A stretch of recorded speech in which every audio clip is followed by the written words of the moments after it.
Así que muy bien. Bueno, vamos a empezar esta prédica. Ahí tengo el pasaje. Vamos a ir leyendo de a poquito. Pero primero quiero introducir y darle un título. ¿Se acuerdan? A ver, no tengo ningún premio acá para darle, pero bueno, quizás después podamos conseguir algo. ¿Alguien se acuerda cuál fue el tema, el tema central del mensaje anterior? Decía algo así: porque, plin, plin, plin, plin, debemos, plin, plin, plin, plin. ¿Por qué? Debemos vivir con cristianos. Bueno, un aplauso para Marianela, que vamos a darle algo rico, no sé, todos. Bueno, el mensaje de hoy es: porque somos cristianos, debemos vivir como cristianos, parte 2. ¿Está? Y el mensaje del domingo que viene va a ser: porque somos cristianos, debemos vivir como cristianos, parte 3. Bueno, el domingo pasado básicamente vimos que Dios no quiere más que vivamos como vivíamos antes, sino que ahora somos cristianos y tenemos una nueva naturaleza. Hemos nacido de nuevo. Pero para empezar la prédica, déjeme contar una historia que puede ser una introducción.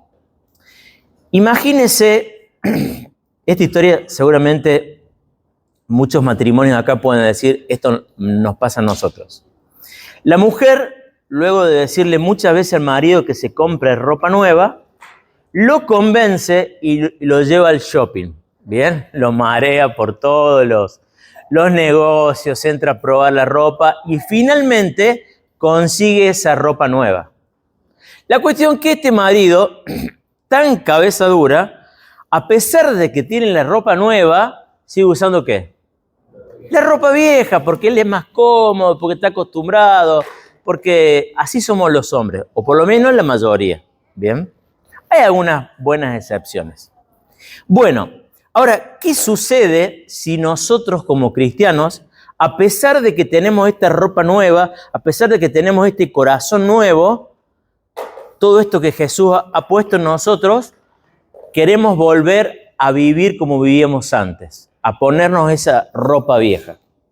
Bien. Acá Pablo nos sigue explicando la importancia de recordar que ahora somos cristianos. Y porque somos cristianos, debemos vivir como cristianos. Ahora, déjenme darle una pequeña lección de gramática, digamos, basada en el griego. Cuando yo digo somos cristianos, ahí el modo es indicativo. Estoy hablando de una realidad. ¿Bien? Yo soy cristiano, usted es cristiano. ¿Bien? Cuando yo digo debemos ser cristianos, ¿cuál es el modo ahí?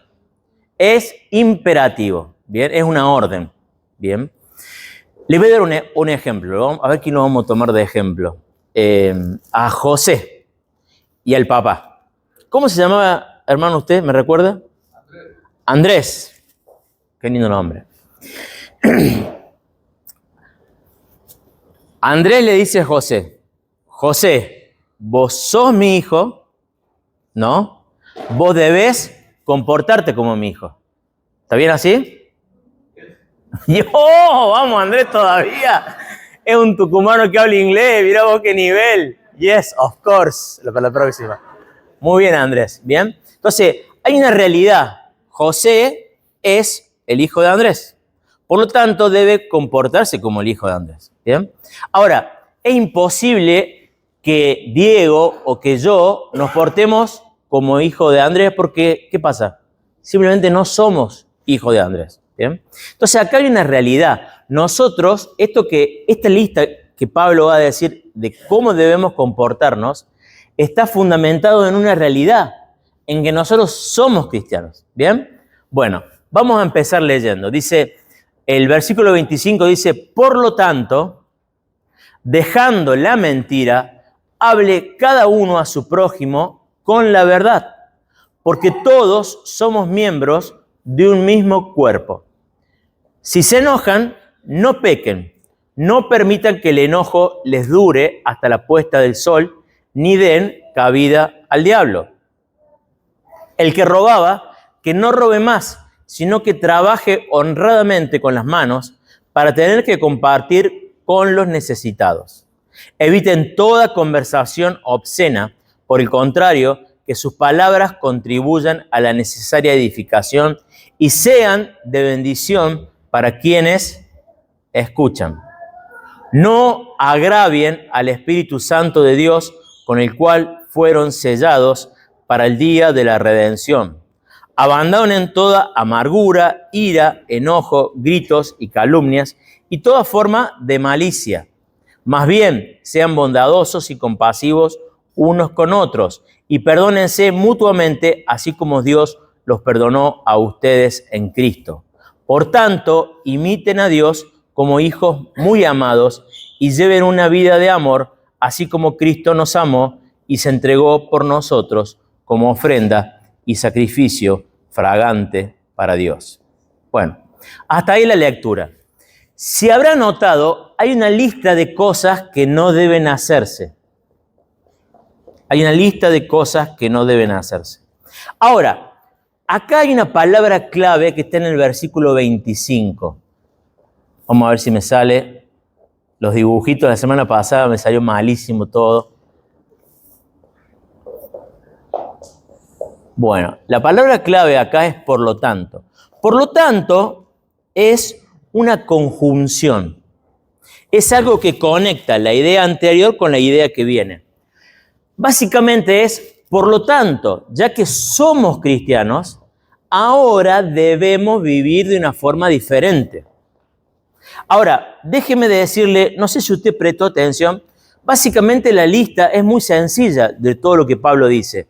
No debemos mentir, no debemos robar, no debemos hablar mal, no debemos enojarnos, no debemos decir malas palabras, no debemos gritar, no debemos tener ira, amargura. ¿Se dan cuenta?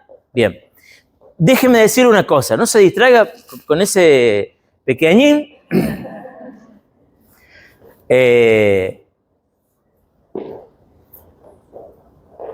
Todas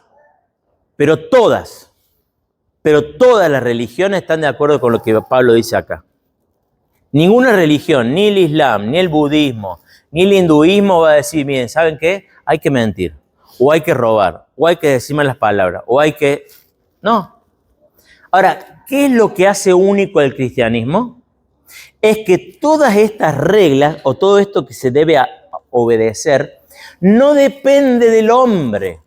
No está en la propia fuerza del hombre, sino que depende de algo que Dios hizo antes. Por tanto, esta palabra es muy importante. Dice, por tanto, como ustedes son una nueva criatura, ustedes ahora deben vivir de tal y tal forma. ¿Me siguen ahí el pensamiento? Bueno, si se acuerdan, no sé si se acuerdan bien, en Efesios capítulo 2, Pablo muchas veces habla de que hemos sido salvos. Por ejemplo, capítulo 2, versículo 8 dice, ustedes han sido salvos por medio de la fe, no por obras. O sea, no hay nada que ustedes puedan haber hecho. Bien. Y ahora que ustedes han sido salvos, Dios ha preparado de antemano buenas obras para que ustedes practiquen. Bien, esas buenas obras en griego es el poema. Cada uno de nosotros que somos cristianos, somos el poema de Dios, no el poema. El poema, diga poema. Bueno, ¿sabe qué significa poema? Es la obra maestra de Dios. Bien, usted que ha sido salvado ahora es un poema de Dios. Bien, bueno, ya se va con una palabra en griego a la casa. Bueno. Usted y yo somos el poema de Dios. Somos una obra admirable. Entonces, por eso es que todo lo que viene, todo lo que vamos a analizar, no es gravoso, como dice el apóstol Juan, no es pesado, no es difícil. ¿Por qué? Porque Dios, el que pide, es el que da el poder para hacerlo. ¿Bien? Y acá viene la frase de San Agustín, que siempre me gusta decir. San Agustín dice una frase, dice, dame lo que manda y manda lo que quieres. Dame lo que mandas y manda lo que quieres. ¿Qué es lo que te está diciendo San Agustín? Dice, Señor, pedime lo que quieras, o sea, decime que haga lo que vos quieras, pero dame la fuerza para hacerlo. ¿Se entiende? Señor, dame el poder para hacer lo que vos quieras. ¿Bien? Entonces, el pasaje este nos dice que nosotros ya tenemos una nueva naturaleza, que ya no somos gentiles ni paganos, sino que somos cristianos. Y debemos vivir como cristianos. Bueno, ¿cómo viven los cristianos? Bueno, los cristianos, en esta lista, hay 3 características que es muy importante que entendamos de esta lista. Primero es que hay algo que no debemos hacer. Bien, por ejemplo, el primer ejemplo dice, no deben mentir. Bien, pero no es solamente no mentir, sino que a esa conducta que se deja o se abandona es cambiada ¿por qué? Por decir la verdad. Bien, ahora, hay algo que se abandona, hay algo, una conducta nueva, hay algo de lo cual somos revestidos, pero hay algo que es importantísimo entender. La ética o la moral cristiana está entendida en el contexto de la comunidad. La ética o la conducta cristiana es muy importante entenderlo en el contexto de la comunidad. ¿Por qué es importante? Porque mis acciones tienen repercusión en la vida de la gente que me rodea. Mis acciones tienen repercusión en la vida de la gente que me rodea. Una vez Marcelo Mitchell me contó que cuando un matrimonio se divorcia, hay ¿cuántas personas damnificadas? 70. Yo pensé que era 50. Mira vos, 70 personas. Cuando un matrimonio se divorcia, hay 70 personas que han sufrido un daño. Los 2 cónyuges, los hijos, los padres de cada lado, los primos, los hermanos, o sea, 70 personas. Usted fíjese cómo las decisiones de la conducta tienen relevancia en la comunidad. Y eso es lo que vamos a ir viendo. Cada cosa que Pablo dice aquí, vamos a ver que hay un no, que hay un sí y que hay una razón de bendición o de maldición para la comunidad. Primero, dice así, dice, por lo tanto, dejen la mentira. Dejando la mentira, hable cada uno a su prójimo con la verdad, porque todos somos miembros de un mismo cuerpo. ¿Qué hay que dejar? La mentira. Bien. Y hay que abrazar la verdad. Bien. ¿Por qué? Porque somos miembros de un mismo cuerpo. ¿Se dan cuenta de esta estructura? No, sí, la comunidad, la consecuencia. Nuestras acciones tienen consecuencias. Déjeme contarle un momento de mi vida donde viví una mentira prolongada. ¿Bien? No es nada de lo cual me enorgullezca, sino que lo digo con vergüenza, pero bueno, gracias a Dios ahora puedo verlo con distancia. Bueno, en una época cuando tenía 19 años entré en un pozo de depresión y básicamente no iba a la universidad en segundo año y me quedé libre en todas las materias. Buenísimo. Y tan iluso era que yo creía que podía rendir las materias libres. ¿Tá? Segundo año, imagínate, Cristian, fisiología, física biomédica, histología, quería rendir a todos libres y no decirle nada a mis viejos. Bueno, la cuestión que pasaban los días no había forma de llegar. Y la primera materia que tenía que rendir sí o sí para poder pasar al tercero era fisiología. Y aquí que Marianela, que no sabe, Marianela llama a mi casa diciendo, dígale a Manuel que ya tengo los apuntes de física. Y me agarra mi viejo y dice, pero no iba a rendir, porque yo había mentido. Yo decía que iba a rendir física, pero en realidad estaba por rendir fisiología. O sea, básicamente, yo sé que fisio y muy parecido. Pero yo decía que iba a rendir lengua y en realidad iba a rendir matemática. Y Marianela me da los libros de lengua. La cuestión es que lo que hizo Marianela, en ese momento la odié. ¿Me entendés? La odié. Pero eso, digamos, trajo a luz la verdad. Bien, déjeme decirle, esos 3 o 4 meses de vivir en mentira fueron los meses más horribles de mi vida. Y tuve que pasar por eso para amar la verdad. Bien, no hay nada más terrible que vivir en la mentira. Dios es un Dios que ama la verdad. La mentira es terrible. ¿Quién es el padre de mentira? El diablo. ¿Y Jesús qué dijo? Yo soy la verdad. Bien. Ahora, ¿qué implicancias tiene en la comunidad la mentira? Los que son más grandes, como Andrés, ¿usted se acuerda de la guerra de las Malvinas? Bien. En la guerra de las Malvinas nos decían los militares, vamos ganando 7-0 los ingleses. ¡Oh! ¡Qué partidazo! Que estamos ganando a los ingleses. Estábamos todos re contentos, ya íbamos a ganar la guerra, ¿viste? Y cuando nos dimos cuenta, ¿cuánto íbamos perdiendo? 12-0. ¿Bien? Nos engañaron, nos mintieron, nos estafaron como país. Durante la Segunda Guerra Mundial, los alemanes tenían un jefe de prensa que no sé si lo pronuncié bien, se llama Goebbels, creo que sí. ¿Dónde está el Judith? No sé si lo veo. ¿Dónde está el Judith? Goebbels. Bueno, así se llamaba, ¿bien? El tipo era un mentiroso, pero terrible, ¿me entendés? Claro, cuando terminó la Segunda Guerra Mundial y saltó toda la luz de los campos de concentración, todo lo que estaban haciendo, los alemanes estaban de la nuca porque se habían creído una mentira terrible. Hay un autor que se llama Solzhenitsyn, que era un periodista ruso, que vivió durante toda la época de la Guerra Fría en la Unión Soviética.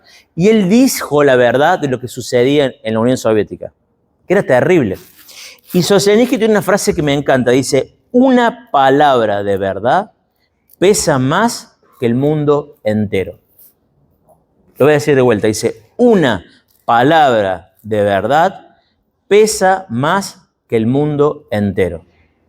Cuando Solzhenitsyn escribió sus libros, son 3 libros, larguísimos, sobre todo lo que sucedía en la Unión Soviética, ese fue el comienzo de la declinación de la Unión Soviética.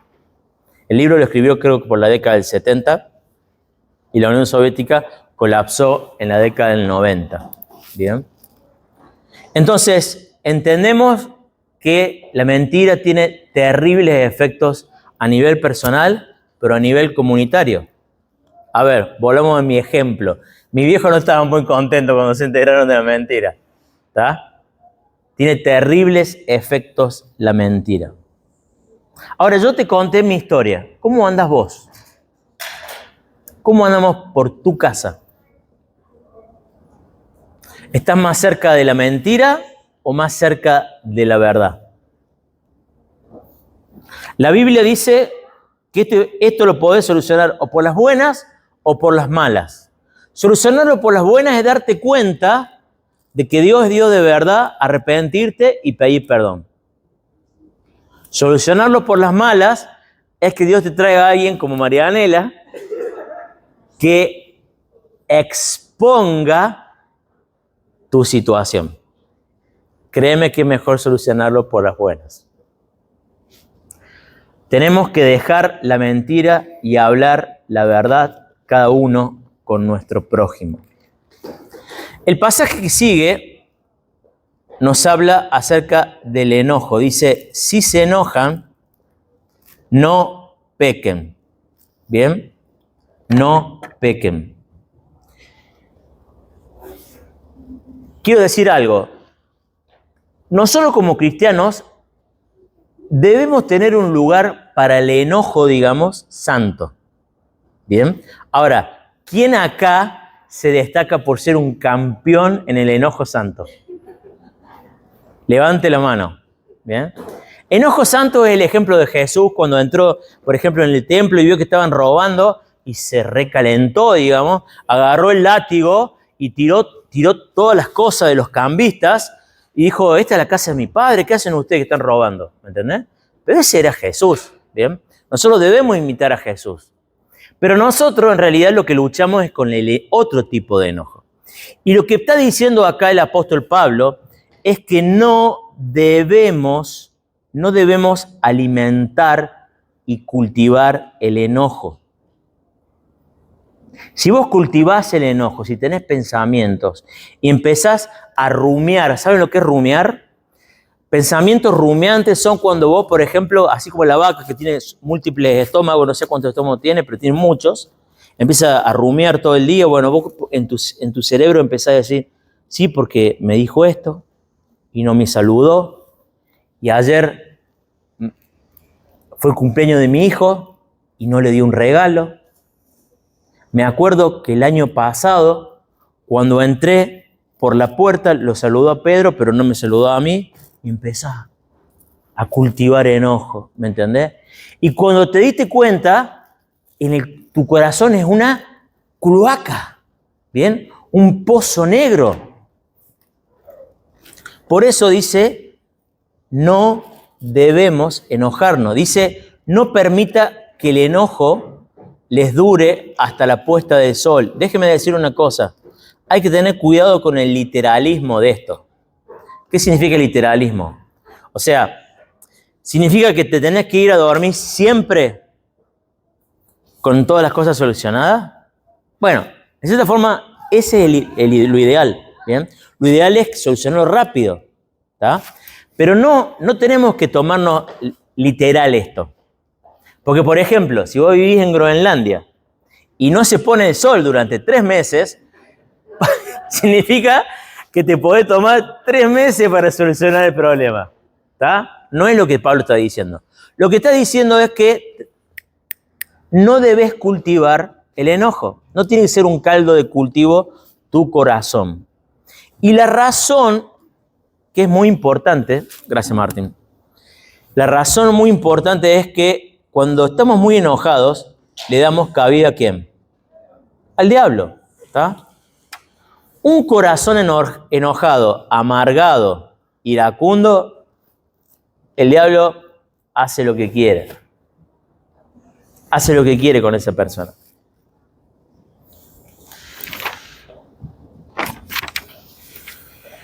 Continuamos con la lista. Versículo 28 dice, el que robaba, que no robe más, sino que trabaje honradamente con las manos para tener con qué compartir con los necesitados. Fíjense, hay algo que no debe hacer, dice, no robe, bien, sino ahora debe trabajar honradamente. ¿Con qué objetivo? Con el objetivo de compartir con los necesitados, ¿bien? El no, el sí y el beneficio de la comunidad. Ahora, ¿qué significa no robar? Creo que no hay ningún ladrón entre nosotros que vive de eso. ¿Bien? ¿Hay algún ladrón entre nosotros? Si hay ladrón entre nosotros, también es mentiroso porque obviamente no levantó la mano. Entonces, bueno, no hay ningún ladrón entre nosotros. Pero ¿qué significa no robar? Significa, por ejemplo, si sos jefe, pagarle a la gente lo que debes. Si sos empleado, trabajar las horas que debes. Y cuando estás trabajando, no a hacer otra cosa. ¿Bien? No robarle el tiempo. ¿Cuántos son estudiantes acá? Levanten la mano los 3 allá. Escuchen bien, para ustedes 3 allá, este es el mensaje. Cuando estás estudiando, no usé el chat GPT para responder. ¿Viste? No se puede. ¿Tá? Yo lo uso porque ya estudié. ¿Tá? Ustedes, cuando el profe le da una tarea, no usen, no hagan trampa, eso es robar. ¿Tá? Eso es un atajo. ¿Y sabes dónde te lleva? Al país del burro, digamos. ¿Me entendés? Claro. Va a terminar siendo un burro, digamos. La inteligencia artificial va a seguir siendo inteligente y vos vas a ser un burro. ¿Tá? Así que no robés más. No le robé más al maestro o a la profesora. ¿Tá? Acá dice, debe trabajar honradamente con las manos. El trabajo es una bendición de Dios. La Biblia habla un montón del trabajo. Dice que la persona diligente prospera. Dice, el hombre diligente se va a sentar con gente importante. La persona que trabaja y trabaja bien, déjeme decir una cosa, es muy difícil encontrar a alguien honesto que trabaje bien. ¿Es difícil o no?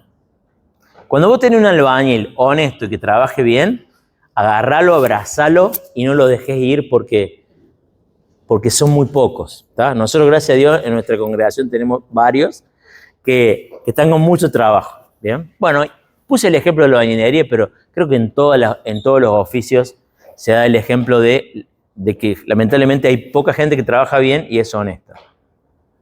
Ahora, déjeme decirle que si el pasaje terminara acá, sería incompleto. Porque si no hay mucha diferencia que si yo soy un ladrón y todo lo hago para satisfacer mis deseos, así yo trabajo y todo lo hago para satisfacer mis deseos. Hay una sola diferencia, que eso es ilegal y esto es legal. ¿Bien? Pero la motivación, ¿cuál es? Es egoísta. O sea, en definitiva, tanto el ladrón como el trabajador lo hace para él mismo. En cambio, acá el pasaje dice que lo debe hacer ¿para qué? Para compartir con los necesitados. Qué importante entender que nuestro trabajo es una bendición de Dios. Y Dios lo que nos lo da para poder bendecir y compartir a los demás. Ahora, déjeme decir esto, tiene increíbles repercusiones en la comunidad. Imagínese un país donde la gente miente y roba.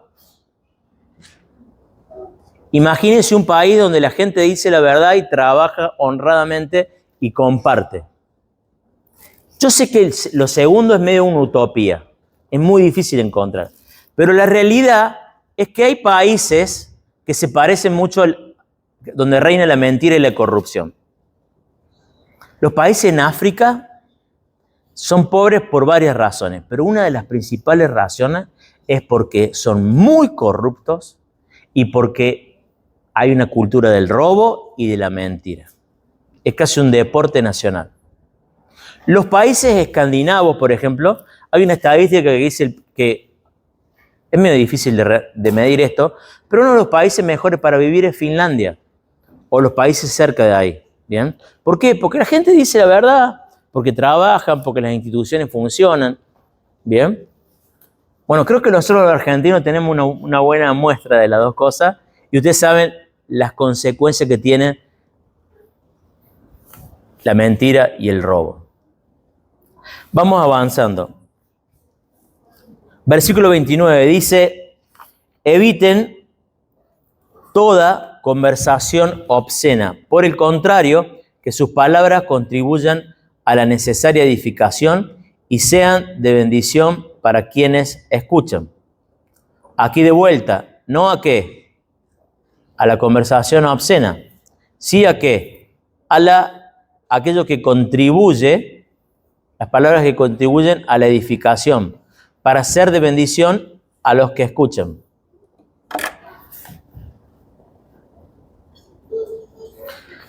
Déjeme decirle una cosa. Las palabras tienen poder. ¿Sabía eso? La palabra tiene poder. Y no me refiero a yo decreto, yo declaro, o yo no sé qué cosa, pero después de eso hay una realidad espiritual que se cambia. Seguramente lo han escuchado a ese discurso, pero déjeme decirle algo. La Biblia dice claramente que las palabras del sabio son medicina, mientras que las palabras del necio son como una espada. ¿Alguna vez se ha encontrado con alguno de estos dos? Hay personas que sus palabras son como una medicina. Como también dice el proverbio, dice, panal de miel son las palabras amables. Son como dulzura al alma y medicina para el cuerpo. Qué hermoso es juntarse con alguien que habla y lo que te dice te hace bien, ¿me entendés? Es una persona vitamina, como dice una española, ¿está? Una persona vitamina, ¿está? Pero tenés otro tipo de personas que sus palabras son como espadas, que te drenan la energía.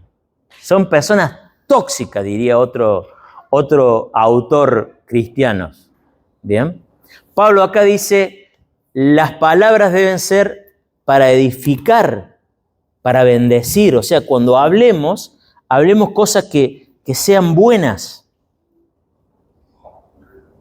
Ahora, acá, digamos, el laboratorio, digamos, o el lugar donde más hablamos, ¿dónde es el lugar que más hablamos?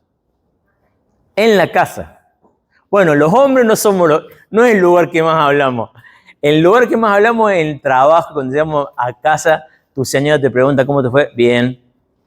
Y después, y tenemos pocas palabras. Bueno, eso es algo de los hombres. Pero en general, donde más hablamos es en la casa. Y acá quiero decir una cosa, papá y mamá. Es muy importante que tengamos cuidado con lo que hablamos a nuestros hijos. Si vos a tu hijo, desde que tiene 2 años, que tiene uso de razón, le decís que es un inútil, que no sirve, que nunca va a llegar a hacer nada, ¿qué va a pasar? Va a ser una profecía autocumplida y te va a dar cuenta del poder de tus palabras, porque ese niño le va a arruinar la vida.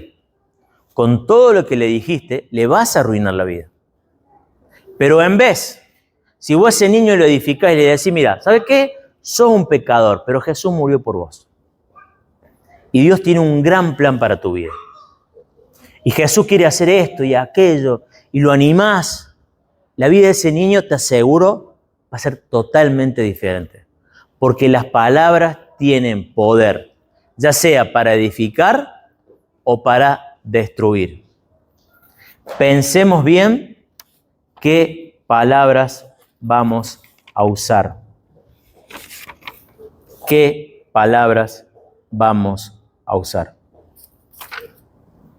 Versículo 30. Dice, no agraven al Espíritu Santo de Dios con el cual fueron sellados para el día de la redención. ¿Quiere que le diga la verdad? No tengo ni idea por qué está ese versículo ahí. ¿No le parece algo medio random, como diciendo, a ver, Pablo, mentira, robar, hablar mal, y acá hablar del Espíritu Santo, a ver, ¿qué tiene que ver? Y bueno, estaba leyendo un autor y dice, si el Espíritu Santo es una persona y vive dentro de nosotros, y vos mentís, robás y hablás mal, ¿cómo va a estar esa persona? Triste. ¿Está? Entonces, una de las razones por las cuales debemos vivir como cristianos es porque tenemos el Espíritu Santo que está dentro nuestro, y que cuando te ve y está ahí y te ve haciendo cosas que no deberías hacer, viviendo como un no cristiano, ¿qué pasa? Se entristece. El versículo 31 engloba un montón de cosas que hay que abandonar. Dice, abandonen toda amargura, ira, enojo, gritos, calumnias y toda forma de malicia. ¿Bien? O sea, engloba toda la idea. ¿Bien? Dejemos la ira, el enojo, el griterío.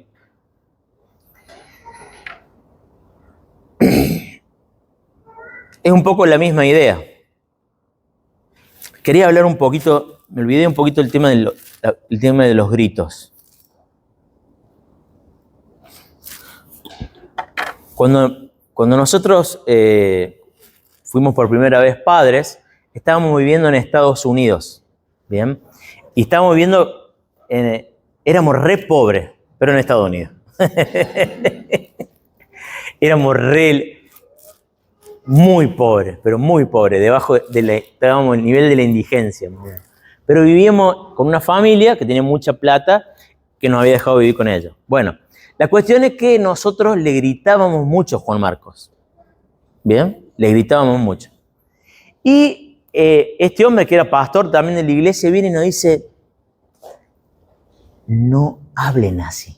Así bajito decía, así como la familia Ganslen, que son buenos ejemplos de hablar bajito. ¿Está? No le hables así a tu hijo. ¿Está? Porque si te acostumbras a hablarle así, vas a tener que gritar todo el tiempo. ¿Cuántas mamás le pasa que sí, que están todo el tiempo gritando y los hijos no reaccionan? ¿Cuántas? A mí me pasa. Estamos todo el día gritando y los chicos no reaccionan. Bueno, vamos a volver volumen normal porque si no, no me van a escuchar. Pero bueno, se entendió la idea, ¿está? No hay que gritar. Bien. Ahora, de vuelta dice, abandonen esto, pero dice, más bien, ustedes deben ser bondadosos, compasivos. De vuelta, unos con otros. O sea, vos tenés que ser bueno y tenés que ser compasivo, pero vos no vivís en una isla. Tenés que ser bueno y tu compasivo ¿con quién, Andrés? ¿Con tu vecino? ¿Bien? Estaba por decir con tu señora, pero bueno, ya el Señor te va a bendecir y te va a casar.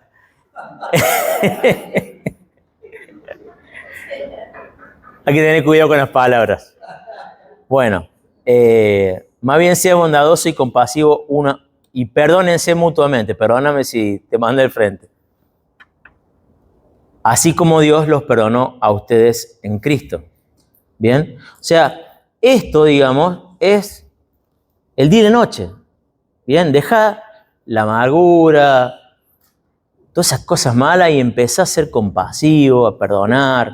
¿Bien? Y acá viene la cereza del postre. Dice, por tanto, imiten a Dios. Imiten a Dios.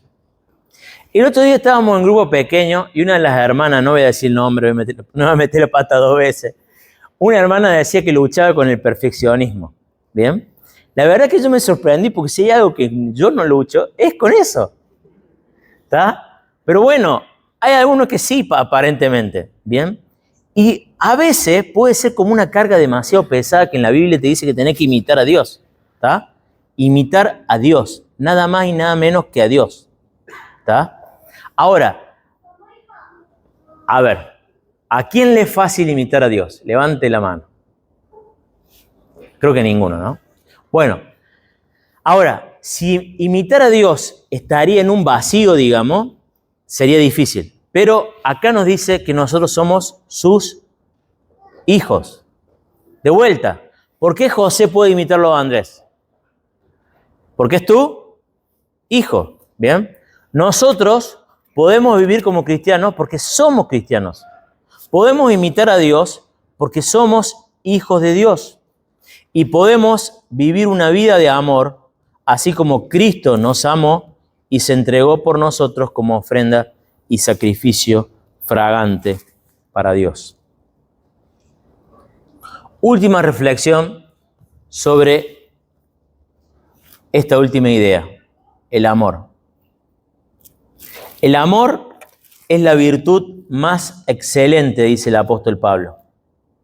El amor es lo que hace la gran diferencia. De vuelta, la diferencia entre las religiones inventadas por los seres humanos y el cristianismo, que es la única religión verdadera dada por Dios, es el concepto de amor. En el Islam, vos no tenés que matar porque Alá lo dice. En el cristianismo, es cierto que no tenés que matar porque Dios lo dice. Pero cuando llega el Nuevo Testamento, tenés que darte cuenta que no tenés que matar porque vos tenés que amar a la otra persona. A ver, Graciela, te hago una pregunta. ¿Vos qué te quedas más tranquila? Si yo te digo que Valentina esta noche no se va a levantar y te va a clavar un cuchillo porque ella obedece la ley o porque ella te ama, ¿cómo te quedarías más tranquila? ¿Dormirías más tranquila? Pensando que porque me ama. Porque te ama, ¿está? Y esa es la gran motivación para la obediencia. Nosotros podemos obedecer a Dios porque le amamos. Y podemos amar a otros porque Dios nos amó. Como conclusión, no debemos ser como el hombre viejo. Ahora, como el hombre ese que tenía ropa nueva y seguía usando la vieja. Debemos abandonar la ropa vieja, la mentira, el robo, los malos hábitos, el enojo, la amargura. Y debemos vestirnos del nuevo hombre, con la verdad, trabajar, ser bondadoso, compasivo. ¿Para el bien de quién? Para el bien de la comunidad, para el bien de mi prójimo y para la gloria de Dios. Terminamos orando, ¿les parece? Me encantaría si puede orar con la persona que tiene al lado para que Dios nos ayude a que podamos entender que porque somos cristianos debemos vivir como cristianos. ¿Se anima? Acérquese a la persona que está al lado y oremos.